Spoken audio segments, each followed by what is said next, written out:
So welcome everybody to our ARPA Grants to Public Libraries webinar. We really appreciate you coming here. My name is Jeanette Schaefer. I am the Assistant State Librarian for Library Advancement, and I have with me my fellow presenters, Assistant State Librarian for Information Access, Tom McMurdo, and the department's Grants and Contracts Administrator, Susan Whitney, and of course, our State Librarian, Jason Broughton. The rest of the VTLIB team is also standing by to help with technology and any questions that might come up. And I really appreciate everybody being here for this webinar and to help out. So thanks all. So we're really excited to kick off this ARPA granting process with issuing grants to public libraries. This is a once-in-a-lifetime opportunity. You're going to hear us talk about that constantly. Jason will probably talk about it. We aren't usually in a position to pass on this level of funding to our public libraries, and we're really excited about it. The flip side of that is that we're not usually in the position of giving out that much money, so we're also kind of doing things as we're tweaking things as we go along, and we really hope that you'll be patient with us as we work through the process, and we will help you work through the process as well. So that is sort of my appeal to you today. Before we get started, I want to just remind you to mute your mics if you haven't already. And I think Josh might have turned everybody's mic off. When we get to the Q&A period later, we'll turn them back on again. And if you're calling in, you can unmute yourself using *6. This is a 90-minute session, so we'll go through the PowerPoint. Hopefully we'll have plenty of time after for Q&A. So while you can type in your questions into the chat, we won't address your questions until we get to the Q&A period, just to make sure we don't miss anything there. So for now, if you would please put your name, your role, and your library's name into the chat, that would be helpful for us. And so as I've mentioned today, let me see. Joy and Josh, do you see the next slide that says today's webinar?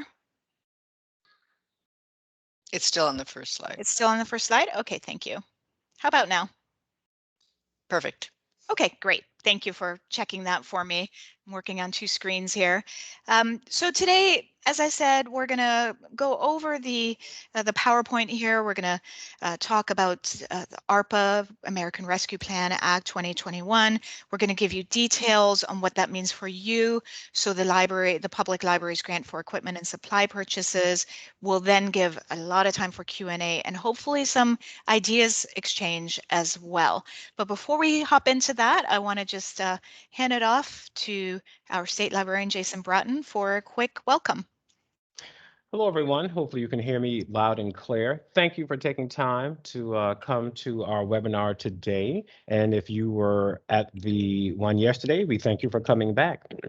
First and foremost, as you go throughout our session today, I want you to understand that no question is stupid or insignificant. We want you to ask as many as possible because we are also, in a sense, a reporting tool. So we have a lot of unfortunate little things that we have to share.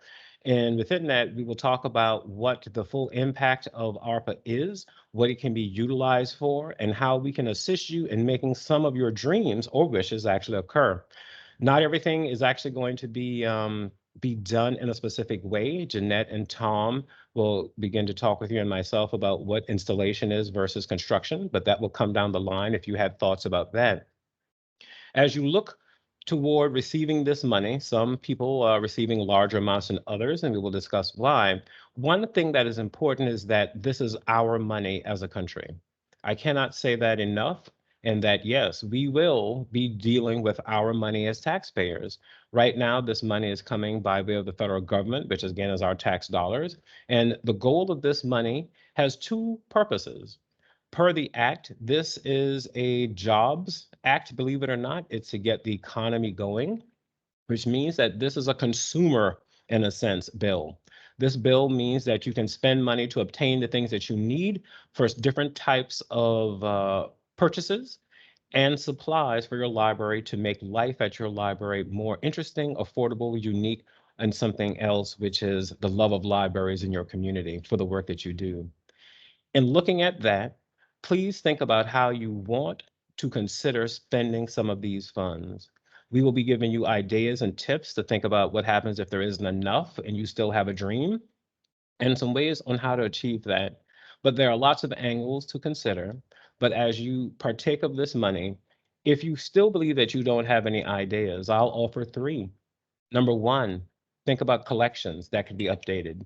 That's an easy one to expend some funding on. Number two, programming, not for people or persons, but supplies for that type of program. And you will see why we can't exactly deal with people as a contract or a speaker. Those things are a little bit, unfortunately, prohibitive. And then last but not least, youth services.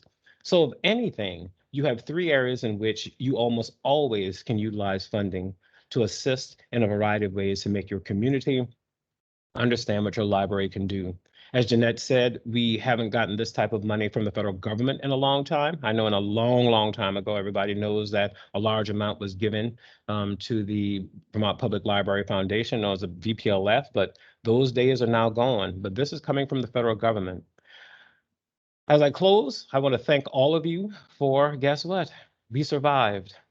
We survived a very hard year. It's been 15 months going on and still going on. So I cannot thank you enough for the work that you have done, the work that you will do, and the work that you will continue to do when it comes to talking about the love of libraries to your community. With that, the Secretary of Administration also says thank you. And the governor's office is aware of the work that libraries has played a part during the pandemic.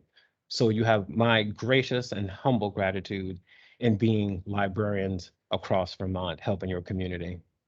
Now onward to some of this free money, like some people have called it, even though it's not free, it's our taxpayer money. There is no free money from the federal government ever. Have a great morning. Thanks, Jason. It is free for you to play with and to really make an impact on your communities. So, in a sense, this is hopefully going to be fun for you and give you kind of a leg up too in what you're doing. So, by now, you probably have heard of the American Rescue Plan Act of 2021, or ARPA. Congress passed it in March of this year and set aside $1.9 trillion for pandemic response funding for the nation.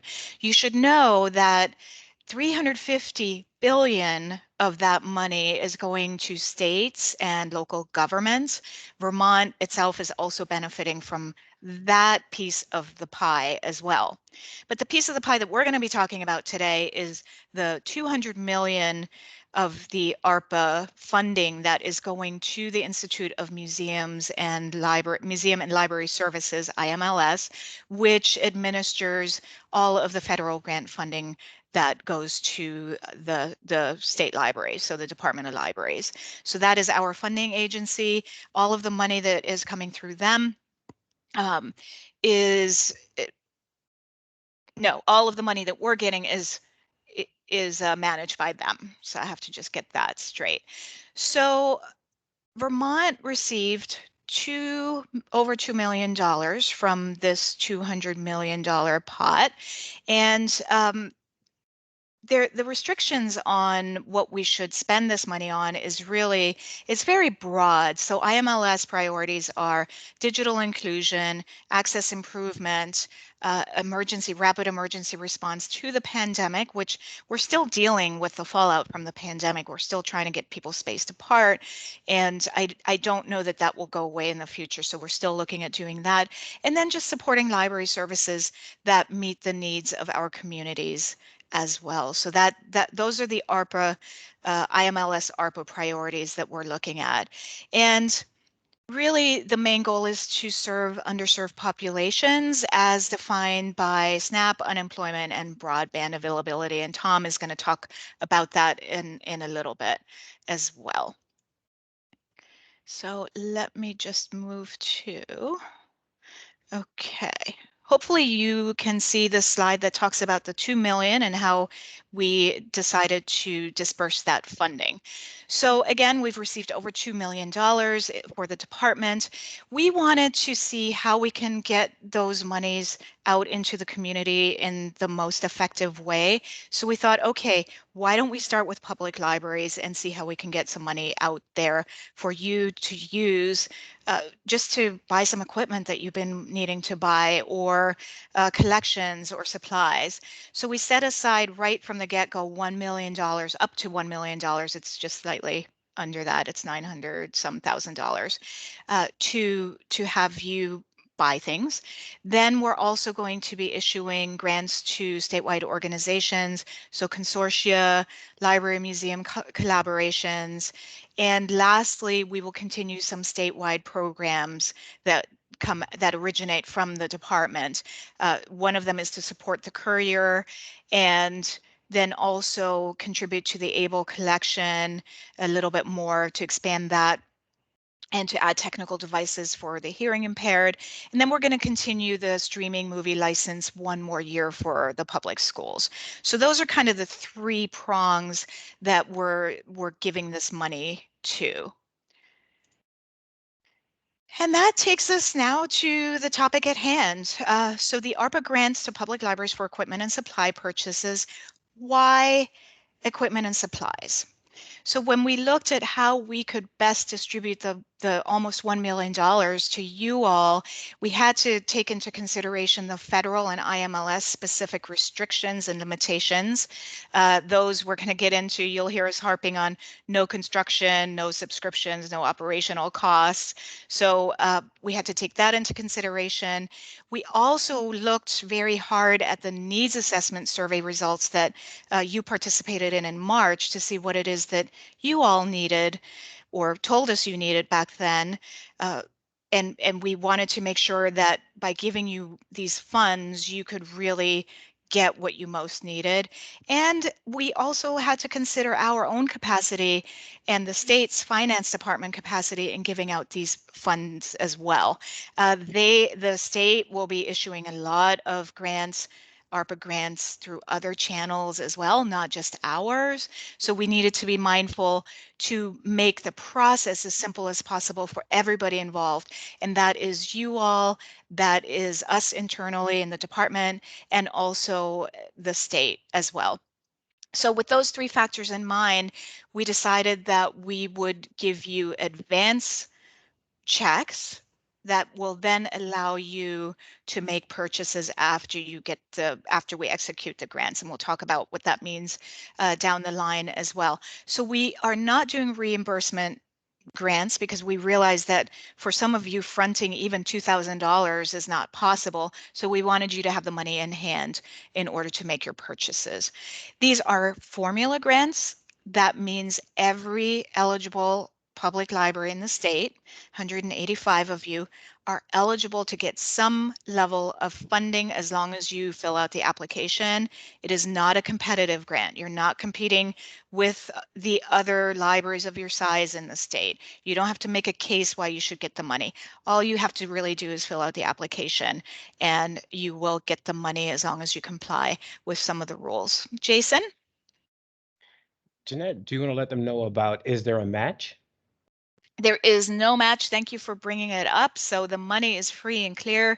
You get what you get. So if you get $2,000, you do not have to come up with another $2,000 from your own budget to match that in order to be eligible.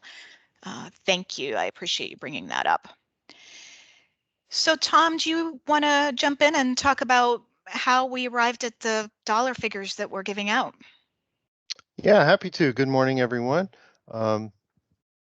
So there's a few things about the allocation that you should know.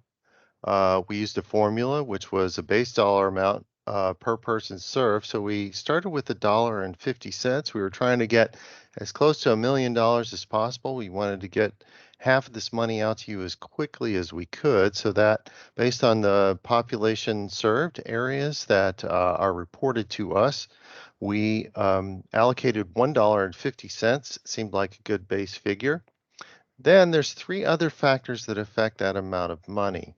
Just like the federal government in terms of taxation, we wanted to be progressive and consider some factors that exist in your communities, such as poverty, unemployment, and broadband availability. So those numbers come from the Department of Public Service for broadband, unemployment from the Department of Labor, and poverty from the US Census.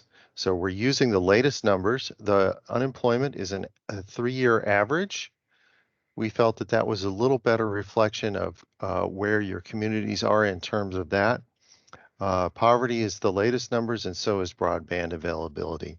Those numbers relate to what IMLS is telling us in terms of the factors that we should use to determine how to distribute this money. This allows us to target money to communities that need it more than others.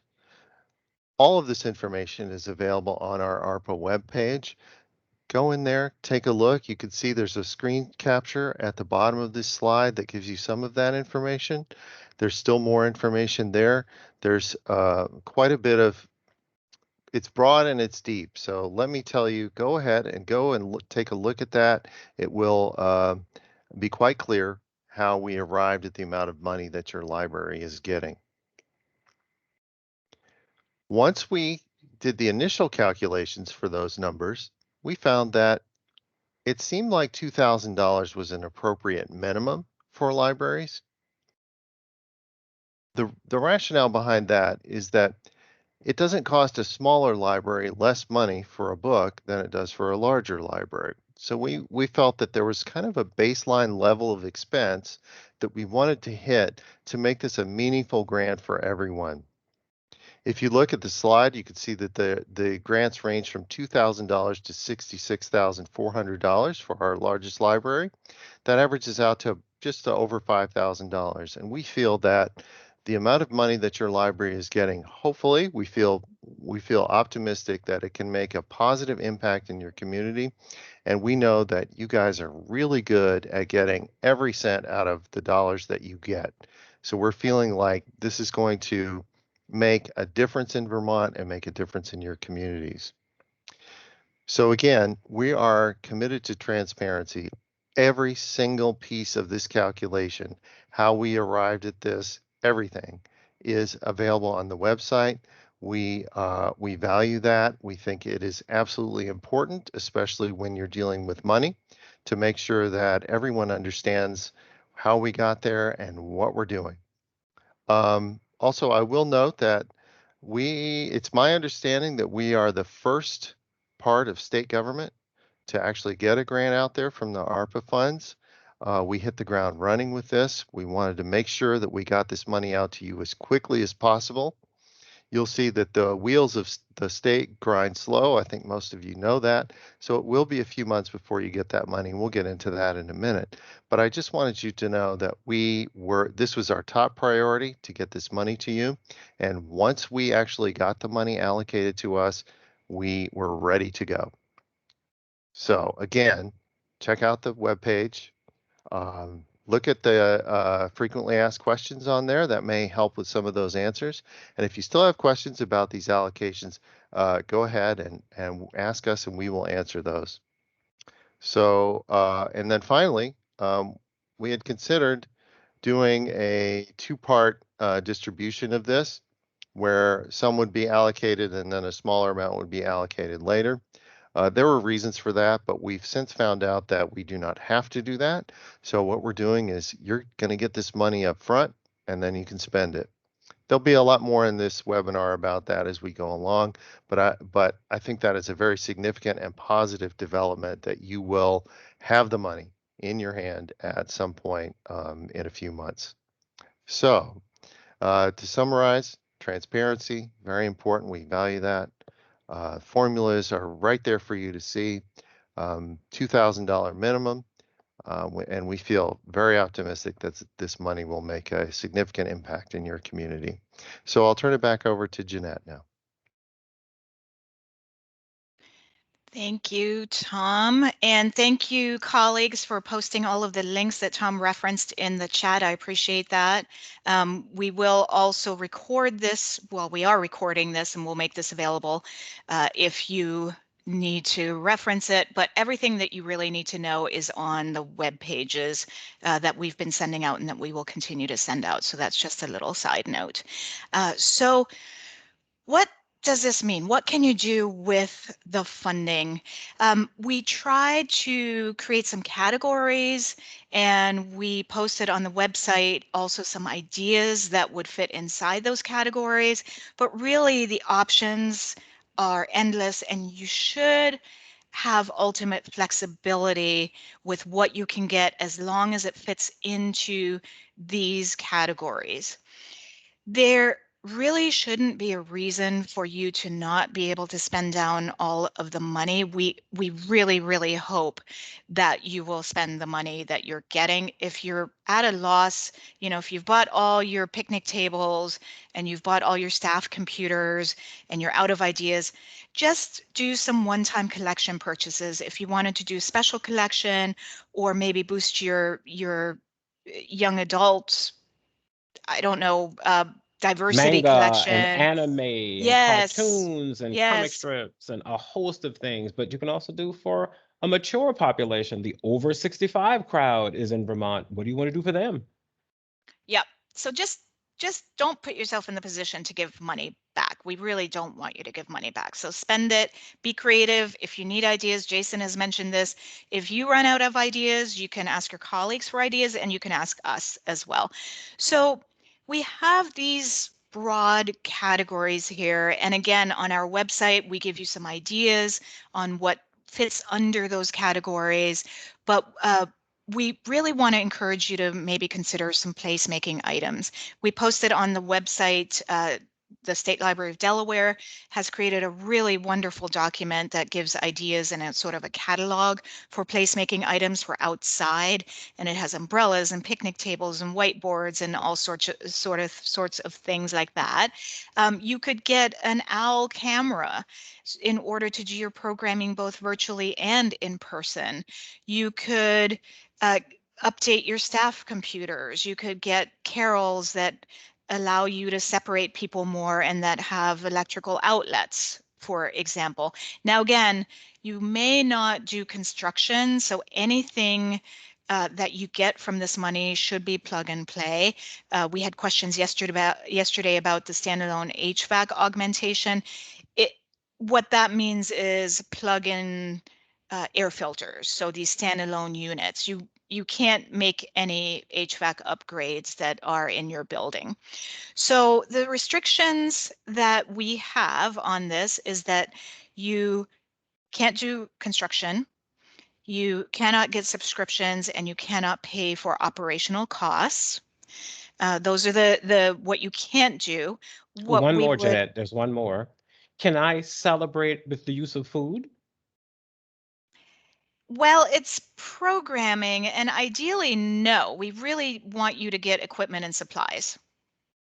And you're going to hear us talk, really be sort of hesitant and with some of the questions that you'll be asking us too, because it isn't cut and dry, and you can't imagine the hours that my colleagues nationally spend talking about the nuances of what's allowable and what isn't, because the federal government, IMLS specifically, is not putting on paper what is specifically not allowable besides no construction, no subscriptions. What that means and, you know, how do we operate within that framework is really kind of up to us to determine.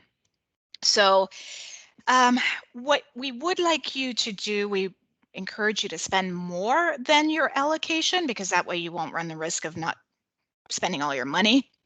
But whatever you spend above your allocation, you should have in your budget as well.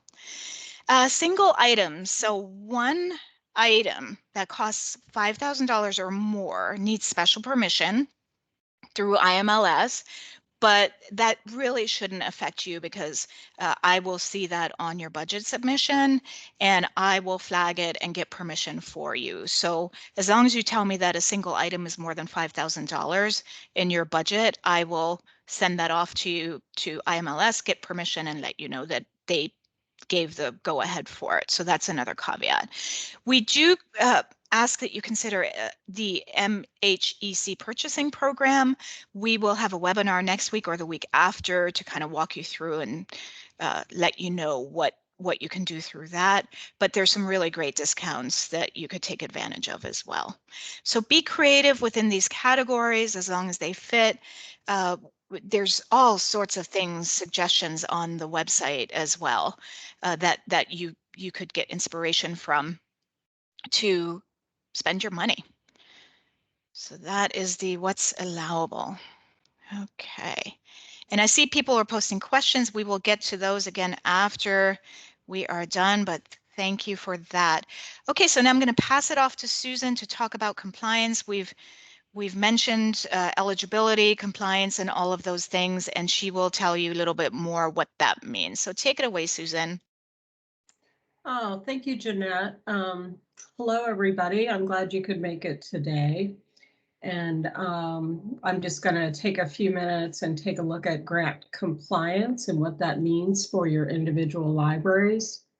This slide represents the steps required to successfully complete an application and receive your allotment.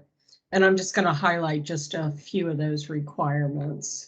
And as Jeanette has said, go ahead and put in questions and we'll address them at the end of the presentation. So a DUNS number, all a DUNS number is just a unique number. It's assigned to a business and it's universally accepted and used to access a company's business identity. I'm required to include your DUNS number on part 1 of the grant. So that's why it's important that you include that number in your application. If you're unsure if your library or municipality has a DUNS number, you can first check for a DUNS number using the link on our frequently asked questions page. And if necessary, you can go ahead and apply for a number through that same link. That application, you're going to find it's very user-friendly and a number is assigned in just a few days. But it is important that you go out there early and make sure you have that number so that you aren't delayed at the end of this process because of that number. So Jeanette's going to take us through the actual grant application and the budget process in a few minutes. But I just wanted to remind everyone that you have to complete both the application and the budget before it's considered that you have completed your application. So once the application is completed, this office will generate a grant that will be signed through the state's electronic signing software, and that's called eSign or OneSpan. You don't need any particular software to sign your grant, and you're able to sign from any device you receive email on, such as a cell phone or a laptop or an iPad.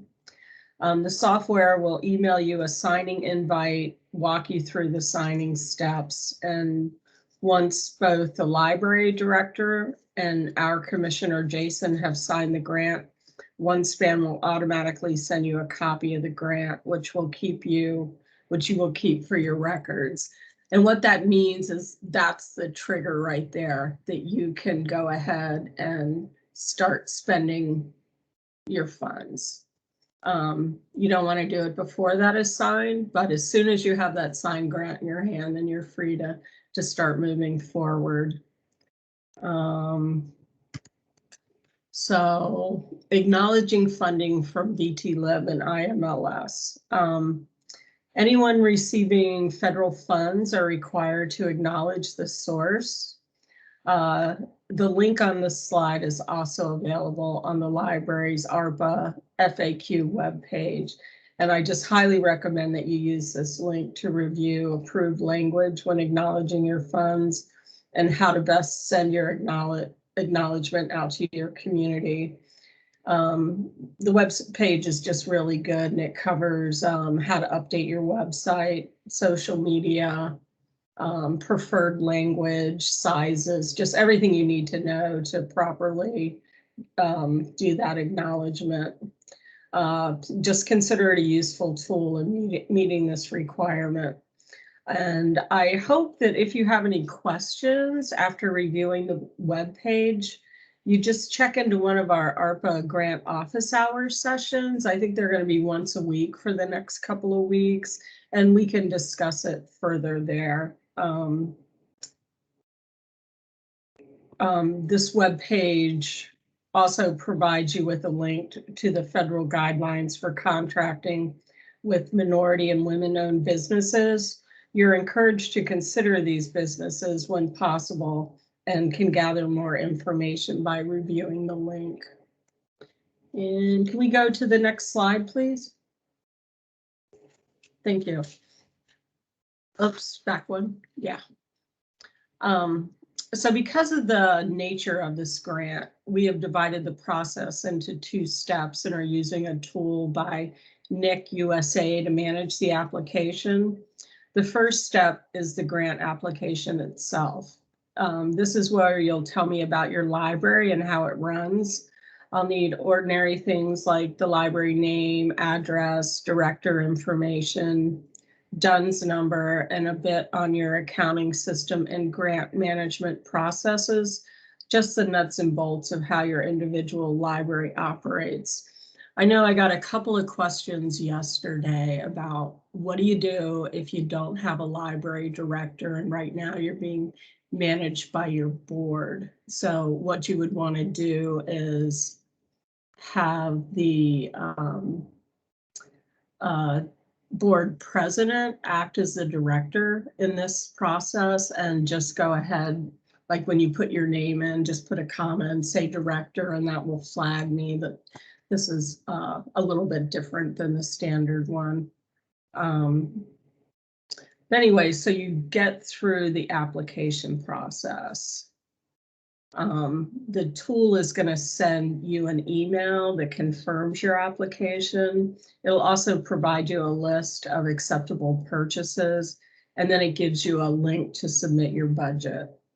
Once you're in the budget form, you'll be able to enter the item your library wishes to purchase, including the cost of each item, and whether or not the purchase will be 100% ARPA funds or a mix of ARPA and library funds. The form, we believe it'll be active tomorrow. Yeah, July 8th is Thursday, so tomorrow. And we're giving a 30-day window for people to apply for this grant, which means that the grant application is going to close on August 9th. We can't encourage you more to go in and do this process early, especially because your purchases need to be approved. So Jeanette's going to need time to go through them, and if there's any questions, to find the answers to it and give you the thumbs up. So the earlier that you can do it, the better off everyone will be, and we'll be able to get the funds out that much sooner. And we do anticipate sending out funds sometime in October. So it's kind of up to your individual library if you need to wait until you have cash on hand to make your purchases, or if you can go ahead once the grant's signed and go ahead and make your purchases, and then, you know, kind of reimburse yourself from the funds that you receive from the state. And then the last process that we need to interact with is reporting. And this is a final step along the way and will not be submitted until you've made your purchases. Allow a bit of time to assess the impact of the purchase on your library and community. The state will provide you with a reporting template and ask that you fill out and submit your report along with the receipts equal to the amount spent by a date certain. I don't have that date for you today, but it will be part of the grant document, so you'll be able to check back on that. And I guess just in closing, please spend all your allotment and make improvements that you see best impacting your library. You know your community far better than we do, and we would just like to see you use it to the best of your community's needs. So thank you. Thank you, Susan. Appreciate that. I just want to reiterate something about timing, which we've gotten a lot of questions about, and we've gotten a question already today in the chat. So you may not use this money to reimburse something you have already bought right now. You may, however, start making your purchases as soon as the grant is executed and before you have the actual check in hand. So there's kind of a window where Jason will have signed the grant, you will have signed the grant paperwork, and once both signatures are on the grant paperwork, you can start spending the money even if you don't have the check in hand, if you actually have that kind of cash flow. Now, I want to just also make sure I'm really clear on the distinction between the application and the grant contract.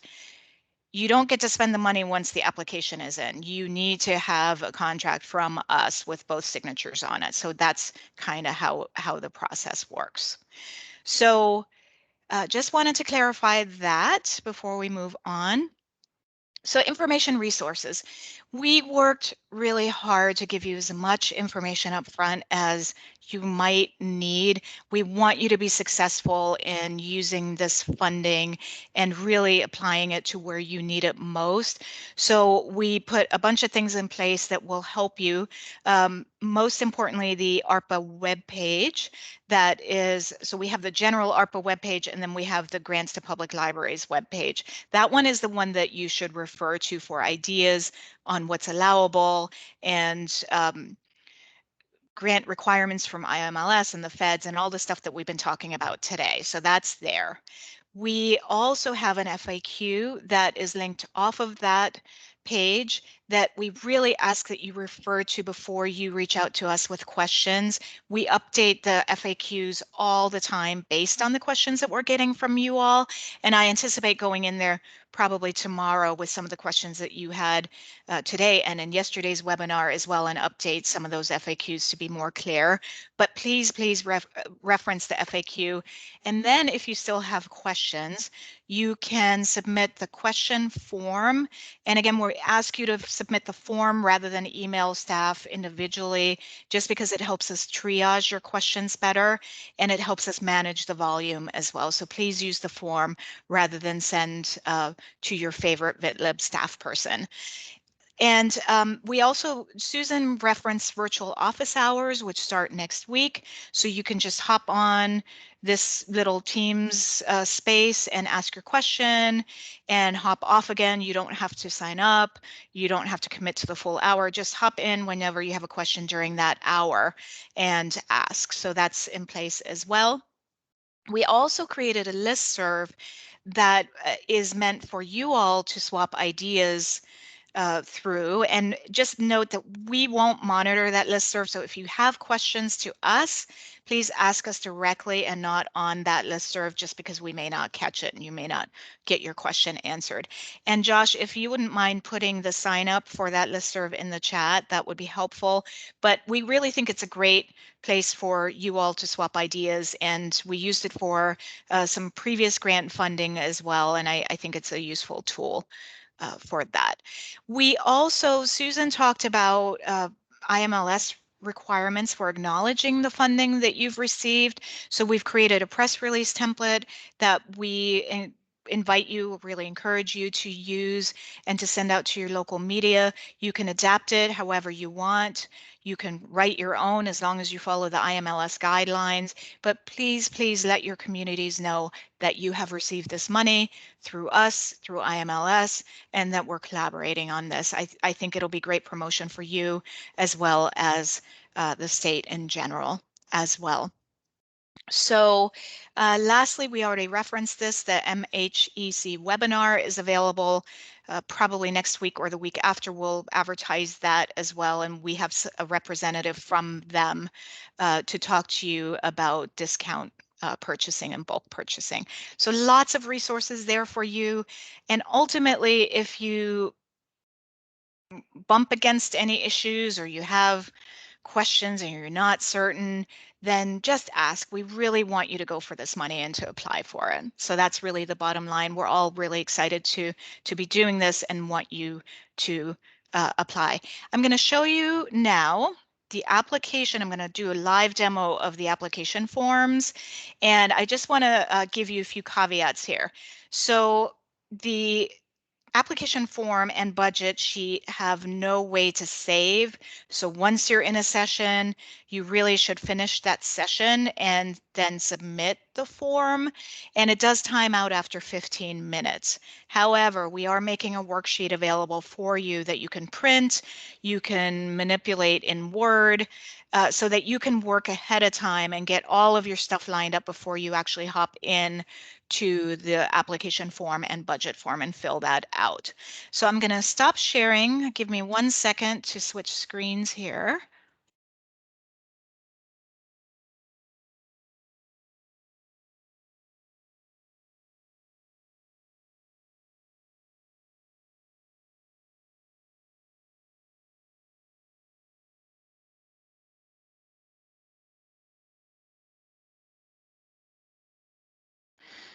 All right.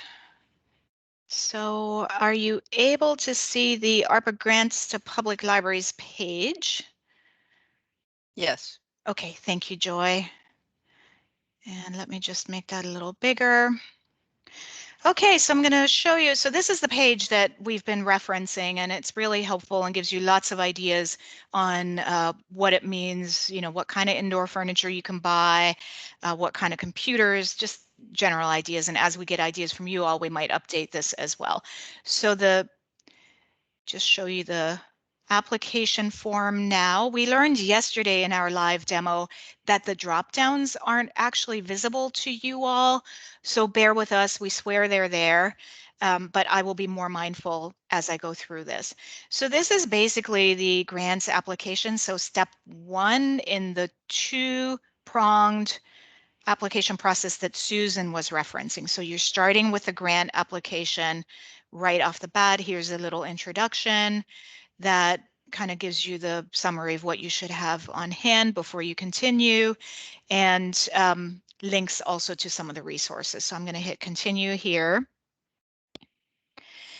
And so what we have is your applicant library name is in here. We have pre-populated, and this is where you probably aren't seeing the drop-down menu, but we have all 185 libraries listed here. So I'm going to go, let's do Charlotte, just as to break things up a little bit. So I chose the Charlotte Library, is my library municipal library. I'm going to hit yes. What is the name of the municipality? Library address, and bear with me here while I make stuff up because I cannot submit this form without filling things in. There are required fields. Charlotte. All right, and director's full name. Poor Jane Doe.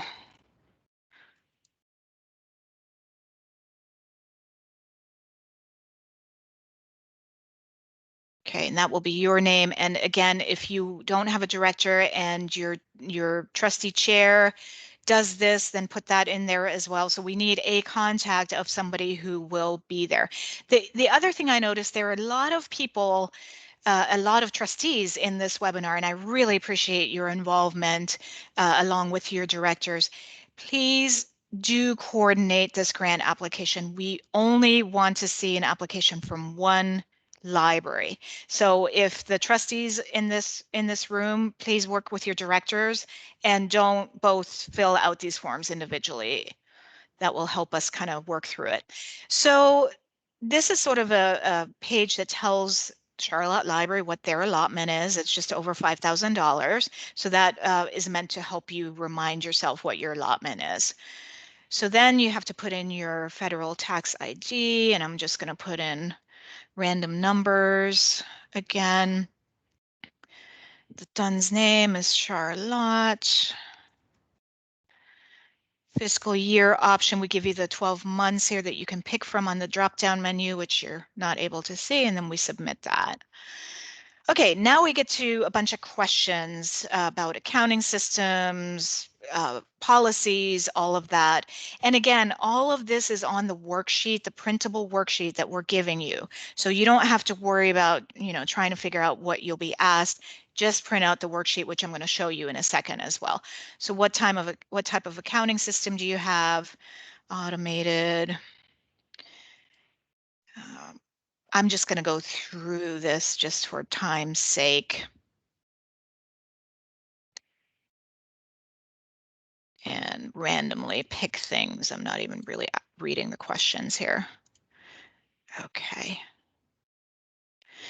This gives us an opportunity, this next page, to upload the current W-9. We must have on file, in order for you to be eligible, a current W-9 and a current certificate of insurance. So we really recommend that you upload it at the time that you're submitting this grant application. However, if you're not able to, you may do it later, but you cannot do it through this form. You have to send it to an email address, which we're making available to you as well. But there really shouldn't be a reason that you can't upload it right from here.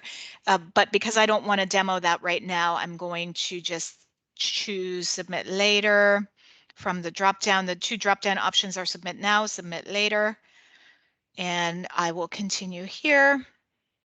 And this is a really beautiful page that you get then. It gives you your name and your allotment. It gives you everything that you have submitted and a chance to edit at this point.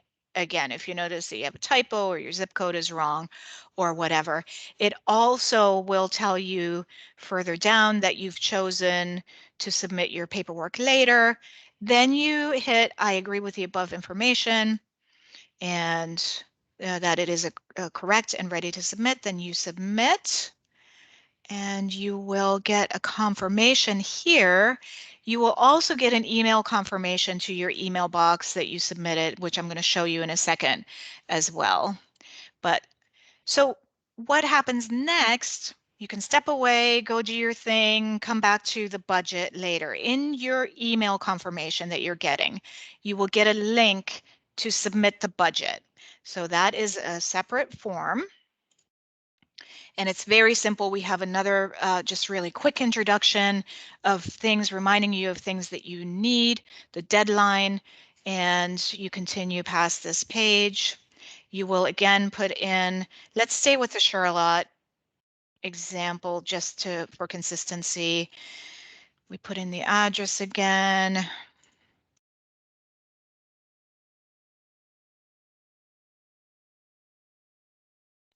Name. Oh. Okay. So I guess it does check whether your zip code is valid.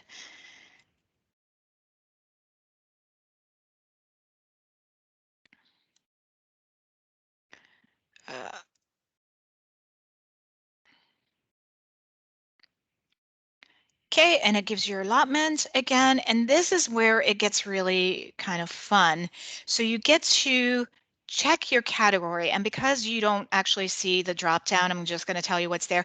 So remember how we showed you the categories earlier on the slide of what's allowable? All those categories are listed on the drop down. So you have outdoor programming, indoor furniture, standalone, HVAC, and so on. That is all there. For each item that you put in, for each line item, you have to select a category option. So I'm just going to go computers for patrons, item description, laptops. Let's put in 3, and let's say they're $140 each. And then I hit add, and you'll see it adds it to the bottom here. Okay, and then let's also add oh my gosh, what happened? I guess I did not Okay, and give me 1 second here. Let's do staff technology. I will put in copier or scanner. If you don't own a scanner, somebody asked me a couple of months ago, what would be the one thing that I would recommend libraries get, and scanner is at the top of my personal list of things that I think you all should have, but that's just my opinion. So let's make it a really expensive scanner so that we kind of butt up to the limit. We'll make this a $5,000, $6,000 scanner, because I want to show you what happens with the math here. Okay, something is not going right with this form. Let's see. Oh, there it is. Okay, so you see that it listed it down here. So I'm going to continue now. I'm done with putting in all my budget items. So again, on page 4, it will give you what your allotment is. It will give you your total budget. So you're going to tell us that you are spending your entire allotment, 5,479.72. And then you will also give us the difference here. And I'm not going to do the math. I'm just going to put in $1,000 just to move this along a little bit and see if it lets me do that. Okay, so again, you're going to get a really nice confirmation page with your information that you can edit anytime. It gives you what you have submitted for the budget here with the quantity and the price per item. Price per item is really important because of the $5,000 needing approval. So again, if an individual price is 5,000 for an individual item is $5,000, I will see that here and I will get approval for you. So it will give you the summary down here, and then you hit submit when you're ready, and you will get a confirmation here. And then let me also just share 1 second. I'm going to switch windows. Let me share some of the other things that I've been referencing here.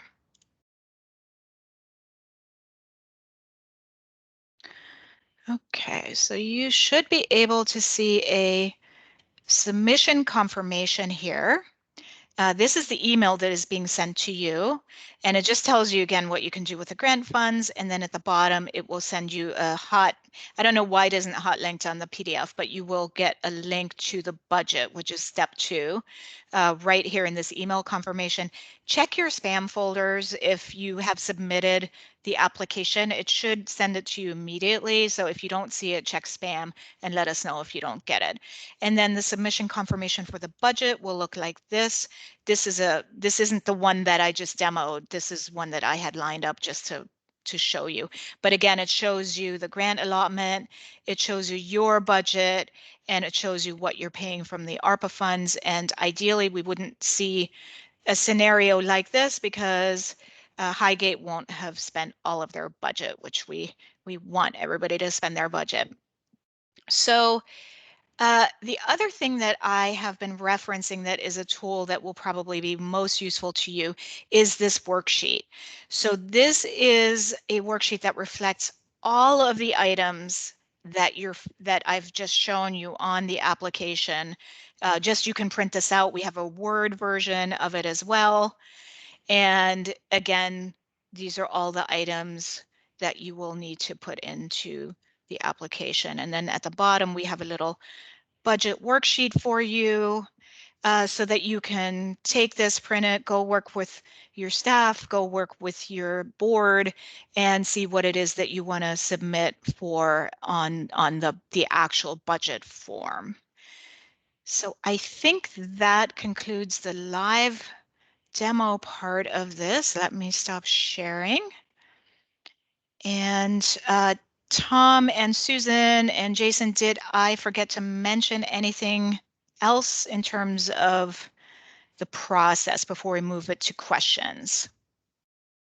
In my end, I would say not so much. There is some questions that deal with substitutions that can come up, and also I think Tom or Josh might want to weigh in on the current status of technology and supply chain purchases is probably Yep. going to be helpful for people to be aware of. But I think that's it. Yep. Thank you. So Tom, do you want to talk about supply chain, because that is something we're dealing with nationally? Sure.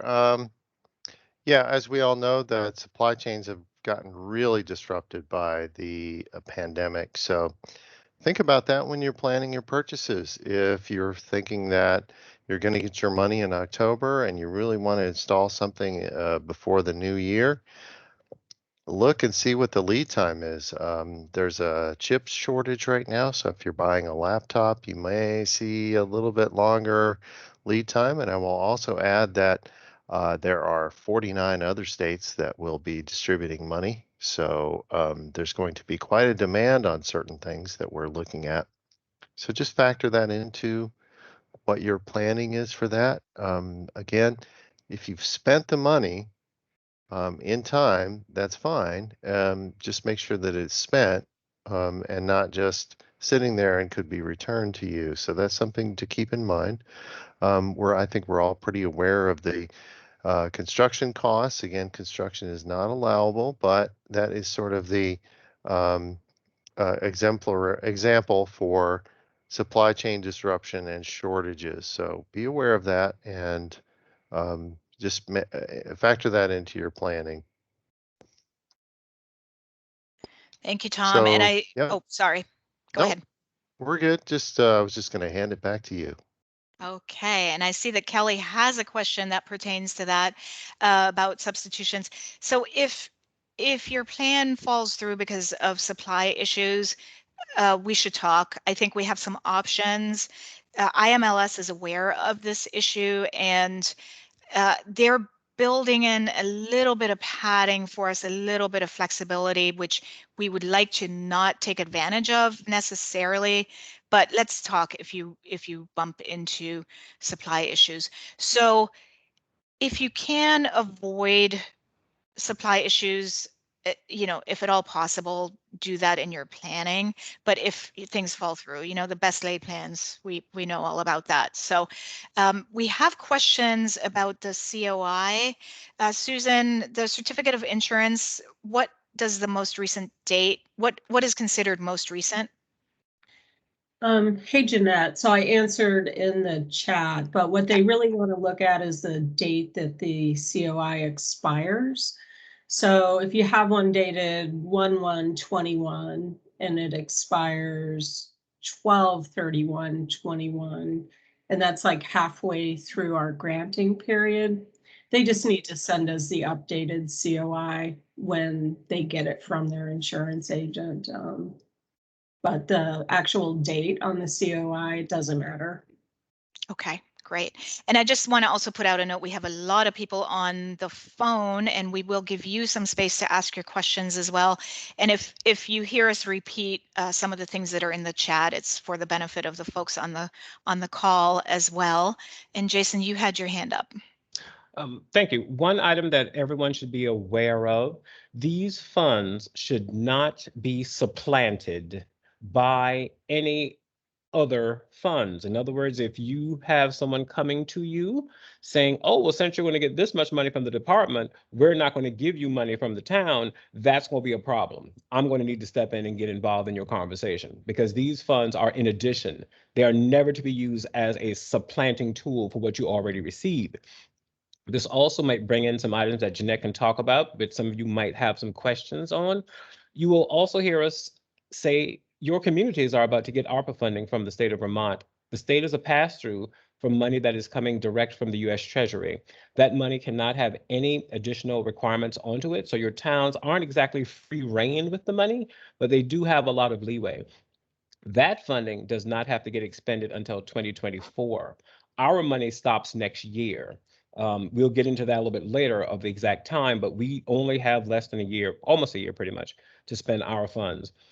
In stating that to you, you might be able to think about saying, well, maybe I can buy something this way, and if the town gives us this additional money, we can have this item covered completely with these two sets of funds. Those are things that you might want to discuss with your board. Sometimes you might want to even contact us to say, can I use this money to buy this? And then see if the town or another entity will fundraise and give us this money for something else. You might want to start thinking about what is it that you really want to do and what other funds are available. Again, you will hear me constantly say the state of Vermont is a pass-through right now for a lot of federal money going to the towns, millions of dollars to hundreds of thousands of dollars. So your towns and your cities can also give you some of their ARPA funds if you know how to ask for it in a very unique way. But that's called politicking. Yep, and just for the record as well, even if you have access to ARPA funding from your municipality and you're putting in the budget, so we don't really care where your other money source comes from. So if you're spending more than your allocation through us, just list that straight as coming from the library budget or the library paying for it. We don't care if it's ARPA money. We don't care if it's private grant money, donations, whatever. We consider that on the form. We consider it your budget. So we had questions about the expected. So what is the deadline to spend the funds? We will give you a specific deadline really soon. And I'm sorry we haven't been able to pin that down. We wanted to see, make sure that we could get the application out on the timeline that we had hoped to do, and we will give you that information soon. It should be no later than next summer. So we have to report by September or spend the money by September 2022, which will probably have you in the July-August range, but we'll let you know as soon as possible, probably this week or early next week when we'll do that, what the deadline is there. And then Nancy asked, what is the expected timeline between application admission and the signed contract? We are thinking October if everything goes well and is straightforward and we don't have too much back and forth, then hopefully we can do it sooner, but we at this point can't promise that. So I would just assume October to get the paperwork and the checks cut as well. And Susan, you can hop in anytime if I'm over promising or under promising. Again, this is our first time doing this and using this process. So we want to give everybody enough time built in to answer questions and have enough back and forth so that everybody's comfortable with what we're doing. So Bree says we're getting a lot of solicitations from vendors and groups using ARPA funds. Can we assume those are valid expenditures? Not necessarily. The vendors are going to solicit and hawk their products, and some of them are going to be subscriptions. Others are going to be things. Be really careful. Don't assume that they know what the limitations are. They're going to seize every opportunity to get your money. So you have to vet them also to make sure that whatever they're selling you fits within the categories. To reiterate, North Hero is asking to reiterate, we cannot purchase until the contract is signed. Is this correct? Absolutely correct. You cannot purchase until the contract is signed. Joy. Yeah, I just wanted to go back to a couple of questions that were further up in the chat. Staff training for using the new equipment. That's one where you're going to have us hemming and hawing because it's so if you can build the training into your purchase of the equipment, then I think yes. If it is paying for personnel to train, so paying for a trainer, then no. So it's kind of this, it would fall into the category of technology installation, which is definitely allowable. So you buy your 3D printer and you need to have somebody come and set up the printer and then install the software on your computers and all that stuff. That is definitely allowable. And I see staff training as part of the initial setup. And if you can show that on your invoice, then yes, but hiring a person to come and do training for you is not part of that. So I hope that answers your question. And you're going to see a lot of nuance and us kind of asking, and we may in some cases have to go back to IMLS and ask as well because they're not willing. Yesterday we had a conversation, Josh and Joy and I, about wouldn't it be nice if IMLS just gave us a list of what is considered construction and what isn't. They are not doing that. They will never give us straight up, this is allowable, this is not allowable. Tom? Yeah, thank you. I just wanted to come back to the question about vendors. I've already gotten several solicitations from vendors who are trying to sell me subscriptions, and they're saying, "Hey, since you guys have ARPA money, maybe you'd like to sign up for this subscription." Well, there's lots of problems with that, but of course, the main one is that subscriptions are not allowed under this ARPA money. So be aware of that. Um, I like some of these questions. We're getting some really interesting questions today. Yep. Thank you for clarifying that. And I think, Susan, you had your hand up, and Joy, I think you're still managing some of the questions. So Susan first. I just wanted to tag on to Tom's comment that, you know, anytime there's an announcement of federal funds, the vultures come out. So be very, very cautious of anybody who is purporting to be a legitimate company wanting to sell you products, because maybe they are legitimate, but maybe they're not. And I would just be extremely cautious on moving down any of those paths without really doing your homework. Yeah, and even if they are legitimate, their product that they're selling may not fit into the allowable categories, and they don't really care about that as well. So you have a lot of vetting to do. But I just wanted to tag on to Tom's comments about making sure it's allowable in this particular granting scenario. Yep, that's really helpful. And Joy, you had your hand up. Is that a new hand, or? Yeah, I still have my hand up. So it's just to reference a question early on, which was specifically about buying furniture that won't be used until a renovation is done. But we had this question yesterday too. What if you buy things that can't be used right away? For example, outdoor furniture too. So it would sort of be the same answer, I think. Yeah. If you buy something, can't use it right away. Is that okay? Yeah. I think that will be fine. What we'll be asking you in the report is, you know, what you've purchased. We will want receipts for what you've purchased, and we will also want a short, just a answer to a few questions. You know, what is the impact? If you don't yet know the impact you've made, and the timeline is very short, so you may not, even if you're getting those picnic tables in and you're using them, you may not see an impact. You can just write what the anticipated impact is for your furniture after your renovation. When we're talking indoor furniture, I want to be really clear. It can't be upholstered. It has to be for COVID mitigation. So it needs to be wipeable. It needs to be used to space people apart. And yeah, you can do comfy chairs, but you need to be able to wipe them down. Otherwise they won't. IMLS is very clear on the furniture can't be upholstered, because that isn't for COVID mitigation. So I want to be clear on that. And then speaking of the report as well, if down the line, even after the reporting requirement has passed, if down the line you are getting comments from patrons or little drawings from kids on about some of the things that you were able to buy, like that 3D printer has made such an impact in your teen space, and you're getting sound bites, please, please, please send those to us. We just need that stuff. We collect it, and, you know, send me a note and say, hey, our teens today created this wonderful birthday cake from the 3D printer, and we want you to see it. Send me photos, send me sound bites. So, okay. So let me see, Joy, thank you for spotting me on some questions. So somebody asked, what about migrating to new circulation software system? Software is tricky. If it is a one-time purchase of software, no subscription, you are buying the software, you're installing it, you can pay for the installation, you can do that.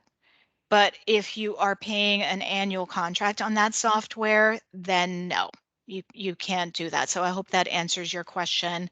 Let me see. We've had some questions about construction. Somebody's saying, well, we need new outlets and new wiring. That is absolutely construction. And again, we've played with how can we explain what constitutes construction? And Josh came up with a really great sort of idea. If your library moved from one location at one end of town to the other location at the other end of town, the things that you would take with you are most likely allowable. The things that you would not take with you are considered structural, and capital improvements are not likely to be allowable. So we want to make that distinction. Now, if you get a bunch of study carrels or a bunch of carrels with outlets, and you need to have somebody come and set those up for you, put them together. So assembly is definitely allowable. Assembly of furniture is allowable for sure. But as soon as they need to break through the walls to pull wires or to put electrical boxes in, not allowable. So I'm going to peek at the chat right now. The folks on the phone, I want to give you a chance to ask your questions as well. So if you would like to unmute yourself and ask, and also folks out there, if you haven't had a chance to type in the chat, if you want to raise your hand, we can also call on you to have your questions answered as well. And I'm going to look at Melissa's question in the meantime. Jeanette, when you get a chance, could you allow mute mics for people? Sorry. Yes, thank you for the nudge. We had discussed this. Okay, let's see. All right, so folks now on the phone should have, everybody now should have their mic enabled. So if you want to also unmute yourself, if you're not on the phone, if you could raise your hand, that would be great. If you're on the phone, you can hit *6, unmute, and ask your question. Thanks, Josh. I think we do have one hand up right now. We do. Bree, I believe. Okay, Bree, go ahead. Hi, thank you. Can you hear me? Yep. Okay, great. So one of the things I have a question about is, one of the things I was most happy to get grant money early on in COVID was for Wi-Fi. And we Wi-Fi'd our whole common area with a couple of different grants. Now, after having this for a year, there's nowhere for anyone to plug in when their device has become the power's gone out. So there are these solar charging stations, and they're one of the vendors I've been getting things for, but it's something that requires mounting but not construction? Or is it, something that we can pay for the equipment with this grant and then pay for the mounting in the ground, so they don't get stolen? Yep. Is that something then that we pay for out of other funds, or maybe work with our town for some of their funds? But the other thing I have is that it would not be necessarily where I want to place them at the library. So it would be like across the street from the library. So also, is that necessary to be like at the library? Okay, I think the last question I can answer more easily. I think if it benefits your library patrons and your community, it should be allowable. Now, if you need something to be mounted, like poles or something to be put in the ground with footers and things like that, that is not allowable. But yes, you could maybe get your local construction company to do some in-kind work for you, or your town dig the hole, pour the concrete, and set the footers for you, and you could buy the solar installation to go on top of that. Okay. As far as drilling, so there's also, Wi-Fi sometimes needs to be put in the wall, mounted high up. Mm-hmm. I think mounting is acceptable, but building a structure to accommodate whatever you're buying is not. And Jason, you had some clarification on that as well. Yes, mounting will really be one of the nuanced pieces. What we kind of understand the situation to be is, one, staff should be able to do it very lightly. In other words, a basic screwdriver, something that we could put together. If it really is something that is going to be more rugged and needs to be in place and you have to get somebody to help you, then why not partake of that Vermont tradition just out like in the Midwest and have a raising day? In other words, get the volunteers of the town together to say, today we're going to mount all the things for the library and this wonderful opportunity. That's what you're going to best have to do. Another example would be, we had a wonderful person say yesterday, we would like to get a book drop. Okay, well, if you go end up getting that, how is that going to be secured? And they realize they're going to have cement, a slab poured. That's going to not be something that we could pay for. The other would be, I want to get a gazebo. Yes, you can buy a gazebo, but you're going to ask your town to help you construct that sucker. You're going to get it put up by them because you can only have it paid for by us. I hope that makes it clear. Yeah, and I want to just clarify because you said the magic word construct that sucker. So it should be out of the box gazebo. So don't have any carpenters there building your gazebo out of lumber. It should be an out of the box kind of thing that just needs to be assembled. And if you then need to have concrete footers poured for the gazebo, you should have in kind, or your town or somebody else do it from other funds. Now, I want to clarify, as soon as you dabble in the trades like an electrician or whatever, it's probably construction and you should stay away from it. And I know construction, like people pouring your footers is the trades as well. But again, you can do that in kind. So Melissa, you had your hand up, and I also see that you posted a question, which I haven't been able to read yet. So Melissa, you can unmute and ask. Hi, everyone. I am wondering if there's some flexibility. It looked like when we were putting the data into the form for the cost of different things, that it was very much of an aggregate and not at the initial stage anyway, very specific accounting required, and that will come at the end when you've spent the money. So my question is, if I want to allocate, I'm just using this as an example, I have no idea what we're going to do yet. But say I allocate $1,000, I want to update the juvenile nonfiction collection, and I end up spending $1,200. And I've said I was going to spend $1,000 there, and I was going to spend $400 on ventilation and $600 on furniture. But the furniture only ends up costing $400, and then I have that extra $200. Is there some adjustability within the confines of the budgeted amount for your library? Yeah, if you need to make adjustments, talk to us, and we just need to make sure that whatever you adjust falls into all of the allowable categories, so that at the end, you don't owe us money back because you went into, I don't know, changing out your outlets or something like that. But yeah, we should have a fair amount of flexibility there.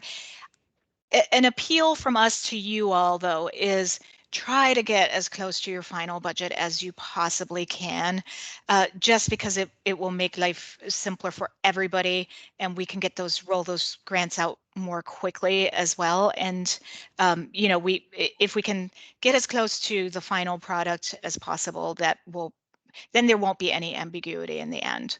One thing I want to add, Jeanette, would be, don't forget to make our lives and your life easier with the flexibility. We will need your receipts. Yeah, absolutely. And so that allows you that flexibility up until the end to kind of, as long as it's allowable, when you return all that to us, then long as it works out, it works out. But again, we hope that you have the conversations with us, but you definitely have flexibility as long as it's not disallowable. Right. Okay. It seemed to me like, what was I going to say? It could potentially be a lot of research on, what product, how much it's going to cost, and all of that, and in 30 days, especially if you want to split this grant across a couple of different areas. Yeah, it is. It will be a lot of research, and that kind of puts the burden on you all. And we had hoped that by making the information available, I think we rolled this out maybe 4 or 5 weeks ago, that most folks would already do a lot of the research in advance, so that it wouldn't just have to happen in this 30-day window. But yeah, we understand that there's a lot of research and supply issues again, and all of that. So hopefully we can be as flexible as you all need to be, and you can be as, close to the final budget as you all can be too. Tom, you had your hand up. Yeah, Melissa, I promise I'm not picking on you because that was a great question, but you used the word ventilation, and that gave me a little pause. Yep. Which is, yes, you can have a standalone air purifier or something like that, but if you're talking ductwork or something that you can't take with you, that I thought that was really good, Josh. Thank you very much. Just be careful about that. So I just wanted to make sure that we were aware of that. But great question. Thank you. Thank you. Yep. And then we had somebody on the phone who's unmuted. So Hi, I hi. have a question about collection. Yes. So, and receipts. So say I decide to update my youth collection. Does that mean that I am submitting a receipt with every book that I purchased?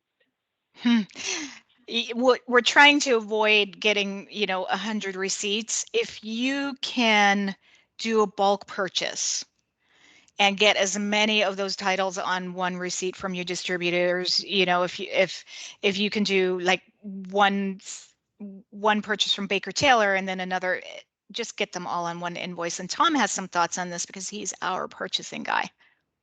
Yeah, I just wanted to hop in and kind of highlight the fact that we will have a webinar with our MHEC representative, and that's the multi-state pack that we're involved with that allows us to get discounts on everything from books, furniture, carpet. Well, carpet's not allowable, but propane gas, not allowable.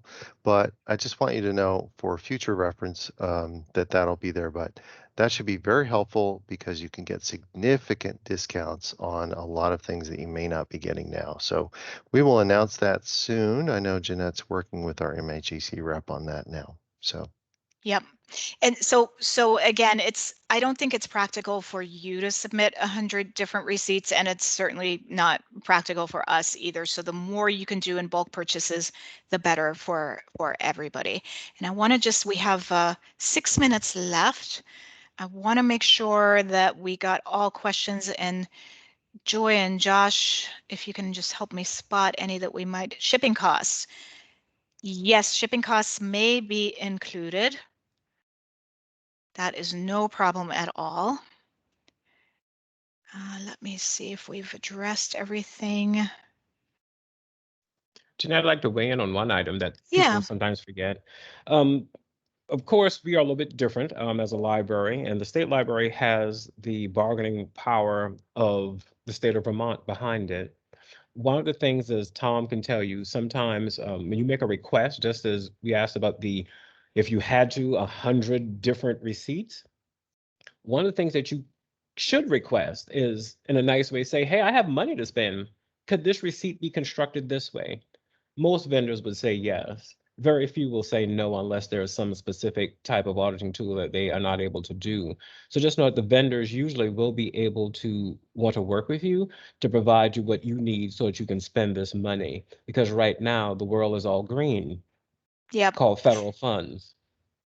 Yep. And to Jason's point, we need to just see that you are purchasing single items, pieces of equipment, you're purchasing supplies. Like, it needs to be really clear to us on your receipt that you're buying individual items. And Lynn, I wasn't sure if that was a question or just an idea suggestion, but Lynn is posting furniture for a listening center in the children's room and scanners for patrons to log into computers. Yes, those two things I think are perfect ideas. Listening center, I assume, will be wipeable anyway, wipe downable anyway, because, headphones, all that stuff needs to be sanitizable. So yes, so as long as it's non-upholstered furniture and serves the purpose of, supporting your community needs and COVID mitigation, definitely. So those are great ideas, Lynn. Again, I want to encourage y'all to hop onto the listserv to swap ideas like this and to just inspire each other as well. And yesterday, somebody asked whether we would encourage collaboration, and we absolutely do. We welcome collaboration. So if you want to get with your neighboring library and one of you buys a sound system and the other buys a projection screen for showing movies, and you swap those two things out and have an agreement with each other, the more the better. So use that money collaboratively as well. So before we're almost at time, so I want to just give folks calling in one final opportunity to ask questions, and folks in the room to raise their hand and ask any questions, and also to let us know if we haven't answered a question that you had put in the chat. It's easy to do. Okay, so looks like there are no more questions. So I thank you for attending, and we will let you know as soon as the application goes live tomorrow. Make use of all the tools that are online. Use the worksheet, print it off immediately, and start wrapping your arms around what is available. And I see Erin. Erin, did you have area rugs that are removable? Area rugs are tricky because they're sort of upholstered, and they can't really be sanitized. I can't really see how they would benefit your community needs necessarily or help with COVID mitigation. So Mark, if you have other ideas that you could use the money for, it would probably be better. And Erin, I think you had posted a question earlier. Did we answer that? I think maybe we did.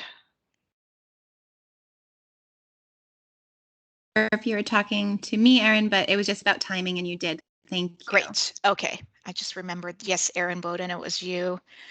Okay. So yes, Tom says get your DUNS number now. It's really easy. It shouldn't be that complicated. And talk to your municipalities. You know, run your worksheet by them and say, hey, can you pour me some footers for my story walk? Because you can buy the frames and the books for the story walk and even a laminator if you want, but you can't pay for the footers being poured. And Jason, did you want to say some final? Yes. Thank you so much for attending. I'll let Jeanette have the final words. My only advice to you is to simply say, if you have any questions, again, please call us. Our goal is to serve you. We are your library, along with the Library for State Government. But in working with this money, please don't be bashful. Again, we aren't here to slap your hand or say, no, that's disallowed. It's to say, how can we help you spend this money?